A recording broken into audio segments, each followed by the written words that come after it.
You're listening to CherryPickin Entertainment. Throw me the ball and watch what I do with it. You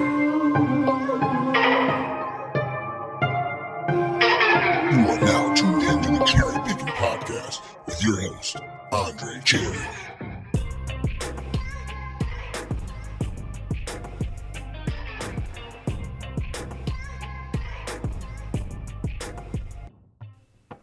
Last week on the CherryPickin podcast. It seems likely that Bama will lose at least one game this season, maybe two. This weekend's matchup against Tennessee might be that game. Bama's defense is going to have to slow down a Volunteers offense that puts up the second most points in college football at 46.8 points per game. The reason I think Bama will lose at least one game this season, maybe two, they have had some close scares. Texas was a scare, certainly. This game against an A&M team that I don't even think is in the same league as Bama gave them this type of a scare. I know Bryce Young was hurt, but still, Texas A&M should not have been in this game. I just think that Alabama is probably due for a loss here, if I'm being honest, if I'm being for real. I think Tennessee is that perfect game. The Volunteers have a chance at home to beat Bama in what would be one of the biggest stories in college football, that Tennessee came back. They're back at a high level playing the game of football in the SEC, where we've seen them be dominant in the 80s and the 90s, but it's been a long time coming this season to see Tennessee play at a high level and to be ranked so highly. So this is a good opportunity for Tennessee to do the unthinkable, but I just think Bama is ripe for an upset, and it could come this weekend. It really could. Hey, what's up, everybody? It's Andre Cherry, your host of the CherryPickin podcast. That soundbite you heard from my show last week was me predicting that Bama might be in some trouble against Tennessee, and boy, was I right.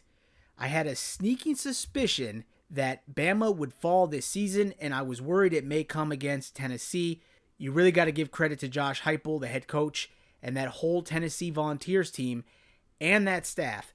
The Vols got off to a hot start in that game, posting 21 points to Bama's 7 just in the first quarter alone, en route to a 52-49 victory over the Crimson Tide. Bama did not play like itself, committing 17 penalties, accounting for 130 yards, which is most ever during Nick Saban's tenure at the program. The team was playing very undisciplined ball, which is unlike Alabama. It truly is. In Saban's words after the game, he said, and I quote, "We did too many things to help Tennessee," end quote. Vols quarterback Hendon Hooker played at a Superman-like level against Bama as he completed 21 of 30 attempts for 385 yards and 5 touchdowns. He might be in the discussion for Heisman favorite. I mean, if he can keep it up, that's a huge resume-building victory for the team and certainly for himself. Those are impressive stats. So he's somebody that we're going to have to look out for when we're talking about the Heisman race here in the next few weeks, when we start hearing that discussion kind of heat up. The victory for Tennessee was the first ever over a top 10 team since 2006 against Georgia, which was also the last time Tennessee had beaten Alabama. This was an exciting game all throughout, and Tennessee's victory was capped off by kicker Chase McGrath nailing a 40-yard field goal as time expired to give the Volunteers a 52-49 victory. Nobody was partying harder, I'm sure, than that young man, Chase McGrath, over the weekend. You saw the pictures, you saw all the stills of the smoke and the fireworks and the fans rushing the field and pulling up the goalposts like they used to do in the early 2000s. And I guess they threw it into the river. And I saw the Volunteers athletic department was asking for donations to pay for new goalposts, which is kind of laughable. This is a huge, huge win for the program. A team that has been somewhat irrelevant, I would say, the last several years, decade. I mean, it's quite the turnaround for a Tennessee program that seemingly hit rock bottom a few seasons ago in 2019 when it lost to Georgia State in the season opener. You could see the reactions just flooding Twitter. A lot of ESPN personalities, a lot of folks that follow college football just saying how disappointed they are in Tennessee and the state of the program, and things can't get any worse. This is the bottom. I mean, Paul Feinbaum, for instance, and look up his tweets, just really strong opinions about Tennessee and the state that the program was in. It's been a long time coming. Josh Heupel has revived this program, seemingly. He's in his second year there.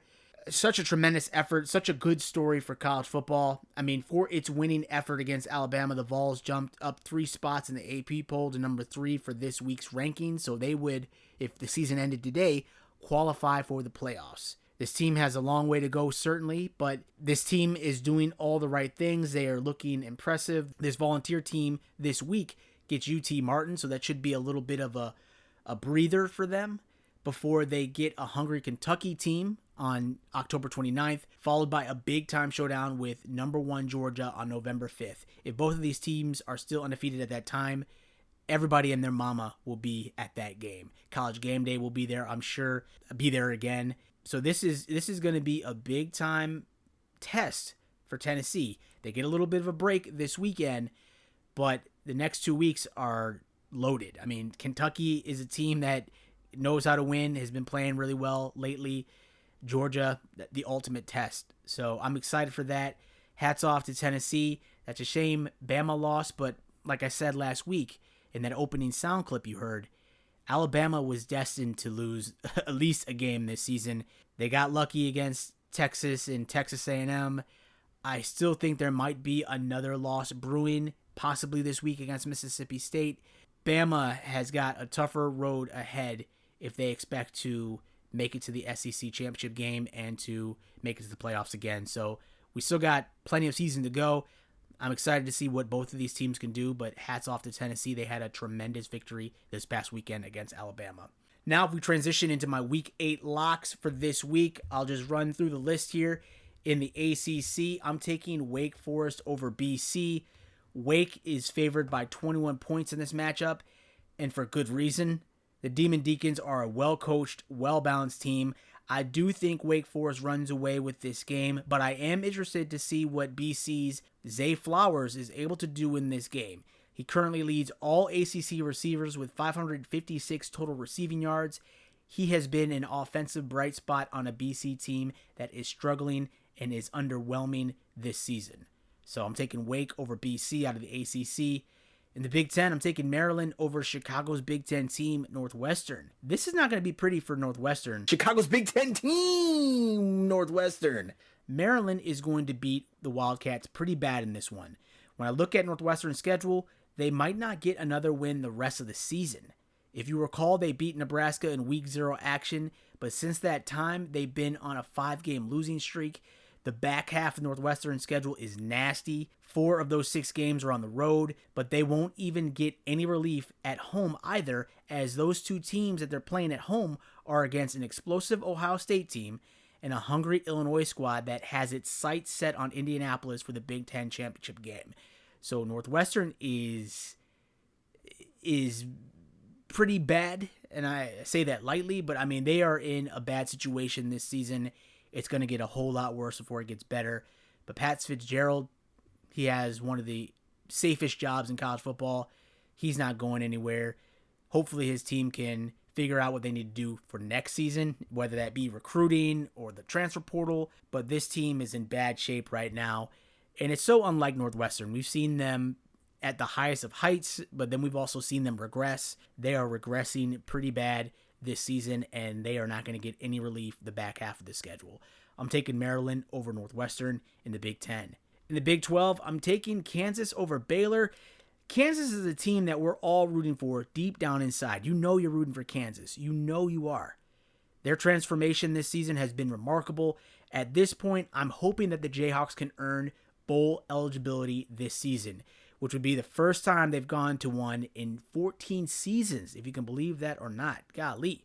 Both Kansas and Baylor have dropped their last 2 games, and for Baylor, they're coming off a heartbreaking upset loss to West Virginia. Even though Baylor is favored in this matchup by 7, I think Kansas actually has enough offensive firepower to stay in this game. I was impressed despite those losses they had against TCU and last week against Oklahoma. They hung around. They hung around against TCU, and they came back against Oklahoma. And so they've got the pieces, they've got the offense to stay in any game. They shouldn't be scared of any team this season, which was hats off to the coaching staff to get this team believing that they can win and can stay in games. The key for them this weekend against Baylor is that they're going to have to finish. They're going to have to play a complete game. They're going to have to finish the job. And if they can do that, they can beat Baylor. And they would earn themselves bowl eligibility for the first time in 14 seasons. I think this game is going to be close. There's no doubt about that. But I like Kansas in this matchup. This would be a great win for the program. And to get them back to a bowl eligibility, that's all you can ask for this season. Like, that should be the bar to hit bowl eligibility. So I think they have a good shot to doing it this weekend against Baylor. So I'm excited for that. Kansas over Baylor in the Big 12. In the Pac-12, we got a big-time matchup. Number 9 UCLA versus number 10 Oregon. This is a huge game out of the Pac-12. 2 top 10 teams, both of which are coming off of a bye week. Oregon has played well this season, much better than I thought, to be honest. After the week 1 drubbing at the hands of Georgia, 49-3, if you remember that. The Ducks have breezed through its schedule for the most part. And UCLA, if we look at them by comparison, they have been playing really well. And they are one of the better Big Ten teams this season. I mean, Pac-12 teams this season, my bad. A little early on that. They've had back-to-back wins against ranked Utah and Washington. That's nothing to sneeze at. The Bruins are looking really good. I'm curious to see what Dan Lanning's defense does at Oregon to try to limit the playmaking ability of UCLA's Dorian Thompson-Robinson. The guy has been unreal this season. He's passed for over 1,500 yards, 15 touchdowns, and only 2 interceptions. This, by far, has been his best start yet during his 5 seasons at UCLA. He's also added 231 rushing yards and 4 touchdowns on the ground. I give the slight edge to UCLA, even though the Bruins will be traveling into hostile territory up in Eugene this weekend. Either way, I'll be glued to this game for a 3:30 start on Fox, so don't miss it. Then in the SEC, I'm taking Ole Miss over LSU. Ole Miss's remaining schedule is no joke, and if the Rebels expect to stay undefeated, they are going to have to go through LSU, A&M, Bama, Arkansas, and Mississippi State. That is no joke. That's tough. LSU is favored by 1.5 this weekend, but if Ole Miss can replicate the success it had on the ground against Auburn last weekend in this game, they will win this matchup. Last week, if you don't remember, the Rebels rushed for 448 yards as a team. It was the most productive single game total since 1962, if you can believe it or not. Golly. In the SEC, Ole Miss over LSU. Let me run it back down for you one more time, just so you got it. These are my straight up Week 8 predictions out of the Power 5. These are teams that I think will just win straight up. In the ACC, Wake Forest over BC. In the Big 10, Maryland over Northwestern. In the Big 12, Kansas over Baylor. In the Pac-12, UCLA over Oregon. And in the SEC, Ole Miss over LSU. After a short break, I'm going to talk about Ohio State, tell you some games you should be glued to this weekend, and then we'll get out of here. Don't go anywhere. Cherry Pickin' Podcast will be right back. Basketball is back. And with that comes joy, tension, heartbreak, buzzer beaters, and elation. It's time to be courtside for every one of those moments, no matter where your team is playing. Short Courts specializes in making replica and custom basketball courts for your home, office, sports cave to decorate your walls with all those memories. If you have a picture, we can recreate it.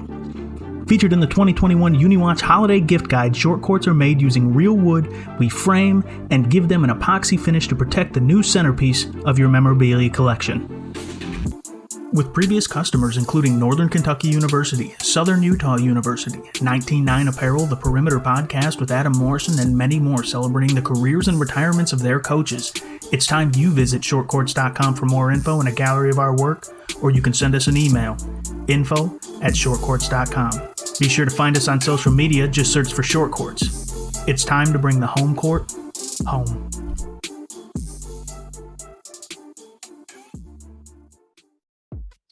Want to know what life is really like after the game is all over? Real athletes are here to share their true stories of adversity and triumph every week on After Orange Slices. Even if you don't like sports, pro athletes, former college stars, celebrities, coaches, public speakers, doctors, and all kinds of experts join the show, and there's a little bit of something for everybody. Join me, Bridget, for a slice of inspiration, plus your everyday sports news sprinkled in. New episodes every Friday at 8 a.m. Pacific Standard Time, available anywhere you get your podcasts. Hey everybody, welcome back to the show. So, now on this side of the break, I just want to talk to you real quick about Ohio State. They are the only team left in my original predictions that I made for teams that will make it to the college football playoffs. They are the only unbeaten team remaining. Alabama had a loss last weekend. We just talked about it at the top of the show. NC State and Iowa, they are well out of the race or the discussion. I'm disappointed in both of those teams. I'm very disappointed in NC State. They just let me down every freaking year, man. It just hurts. But Ohio State, they are 7-0, undefeated. They're looking good out of the Big Ten. Ohio State is about to whoop some ass against the Hawkeyes this weekend. They're going to whoop some corn ass this weekend, and it's not going to be pretty. Iowa holds opposing offenses to 9.8 points per game, which is impressive. That defense has been playing amazing thus far. I mean, for the teams they played on the schedule, the defense has looked really great. But the Hawkeyes have not seen a team like Ohio State yet this season. Iowa is going to have its work cut out for them this week as the Buckeyes score the most points in college football at 48.8 points per game. That's damn near 50 points per game. There are a bunch of studs on Ohio State's offense, certainly, but C.J. Stroud, a Heisman frontrunner, has been playing at an unbelievable level. He's already thrown for over 1,700 yards with 24 touchdowns and only 3 interceptions. Y'all, he's averaging 4 touchdowns a game. Damn, that's insane. Ohio State is the only undefeated team left in my preseason predictor, and they have the best odds to make it to the playoffs right now. They're going to whoop some ass this weekend. They're going to put a beating on the Hawkeyes. It's not going to be pretty, but Ohio State is doing what it's got to do. They look like one of the better teams in college football, honestly. So I have been impressed to see what they've done this season. They've been the only college football team on the FBS level to have double-digit victories over all the teams that they played this season. I mean, that's impressive stuff. And so Iowa, good luck this weekend. That's going to be rough. That's all that I really had for this show. I mean, I appreciate you listening to this little shorty that I put together for this week. Real quick here, there's some top matchups for Week 8 that I didn't speak to already. We got number 24 Mississippi State versus number 6 Alabama. This is another test for Alabama. Can that defense hold against Mississippi State? That Mississippi Bulldog team can put up some offense. They can be explosive under Mike Leach. So that's not a gimme win for Alabama.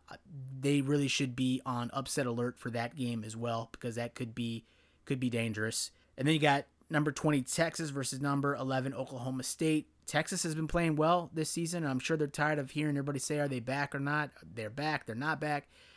It probably gets tiring for them. It's getting tiring for me. But Texas is playing well this season. You got to give them some credit here. If they can get this win against Oklahoma State, which has been almost like the gold standard in the Big 12, Oklahoma has been a team that has dominated, but Oklahoma State has been in the discussion year in and year out.